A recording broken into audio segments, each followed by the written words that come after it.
they break out of that German line that's around them, and that leads to what's called the Battle of the Bulge. Because what had happened is, once we landed those troops, our plan was to get those troops broken out of there, and then we're going to form a line, and we're going to push Hitler back into Germany. So the northern part of the line is the First Army under Courtney Hodges. The southern part of the line is under Patton, the Third Army. And as they're starting to push forward, Patton's intelligence guys say, we keep seeing crack German units disappearing. We can't find them anymore. We think they're planning some type of a counterattack. So Patton tells his guys, okay, we're down here south. They're going to attack Courtney Hodges up north. You get ready to turn the whole army and go help him. And that's exactly what happened. So up north in the high part of the mountains where nobody expected any trouble, Courtney Hodges actually had his soldiers on rest there because the guys have been fighting the hardest. He wants them to have some rest. So the fatigued guys he's put over in what he thinks is a safe spot, and that's exactly where the Germans attacked. They came through with 1,800 tanks. They came through with 200,000 soldiers, and that's when Patton says, I got to go, and Eisenhower told Patton, go save it, go get this thing fixed. So as they get up there, where they broke through, blitzkrieg is being able to attack an enemy from both sides at the same time. So you break through, get behind them, and that's what the Germans did. They got 60 miles behind Courtney Hodges, then turned around and attacked him from both sides. And that's where they get pinned down at Bastogne in the Battle of the Bulge, and Patton has to go there to try to save it. At that point in time, he's very concerned about weather, because at this point, we've wiped out 91% of German Air Force. They don't have an Air Force to speak of, but our Sherman tanks are no match for the German Panzers, the German Tigers. Out of the 9 tanks in the war, ours are rated out of the 12 tanks in the war, ours are rated number 9 out of the 12. We're way down in the bottom for what our tanks could do. And as long as we had the Air Force in the air to wipe out German tanks, we're great. Our tanks are great against infantry. They're not great against other tanks. And so at this point in time, Patton has not been able to get the Air Force up in the air to wipe out German tanks for almost 2 months. And he's talking to his chaplains, and he called Chaplain James O'Neill in. And Chaplain O'Neill, he says, Chaplain, he said, do you have a prayer for weather?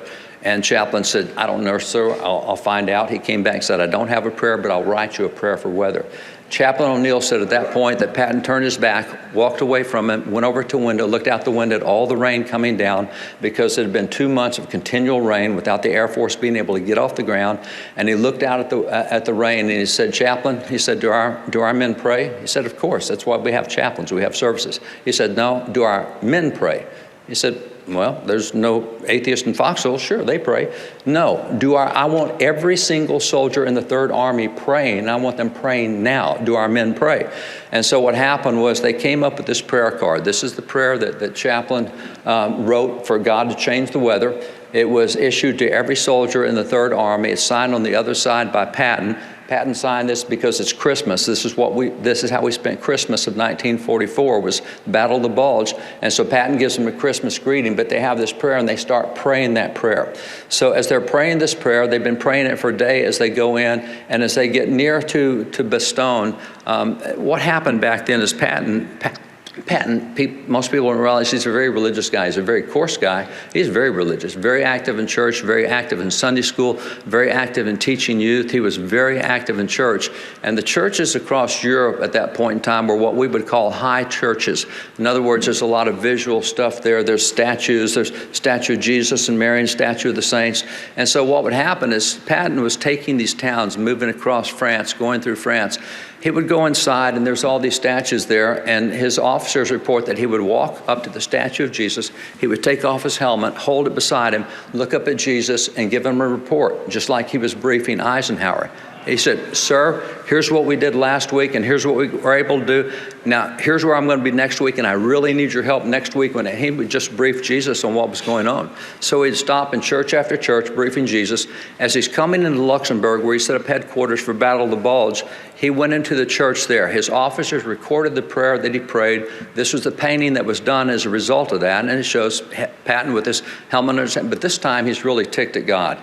And he's really upset because I've been asking for good weather and I'm not getting it. And if I'm going to help these guys, I've got to have good weather because the Germans are stronger than us with their tanks. And so as he offers the prayer, I want to show you parts of the prayer. His staff wrote down the prayer he prayed that day. And this is what Patton said in the prayer. He says, sir, I can't help but feel that I've offended you in some way. That suddenly you've lost all sympathy with our cause, that you're throwing in with von Rundstedt and his paper-hanging God, Hitler.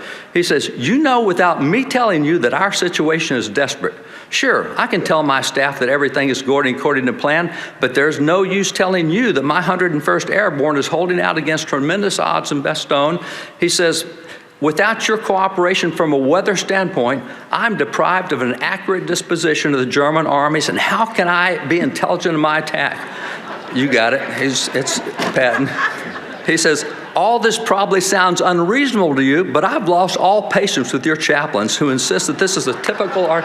He said, I keep asking for good weather, and they keep saying, well, this is the way the weather is, and God will give you the grace to endure it. Why don't you just change the weather? That was what he kept asking the chaplains. I want this prayer card to change the weather. He says, he continued, he finished his prayer. He says, you just got to make up your mind whose side you're on. He said, you must come to my assistance so that I may dispatch the entire German army as a birthday present to your Prince of Peace.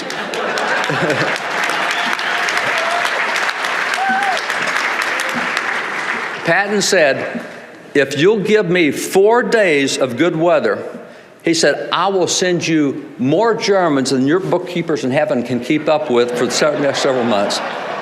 So he prayed this prayer. He's frustrated. He leaves the church.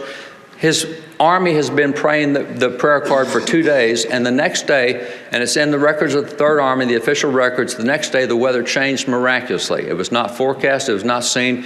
He got 6 consecutive days of good weather.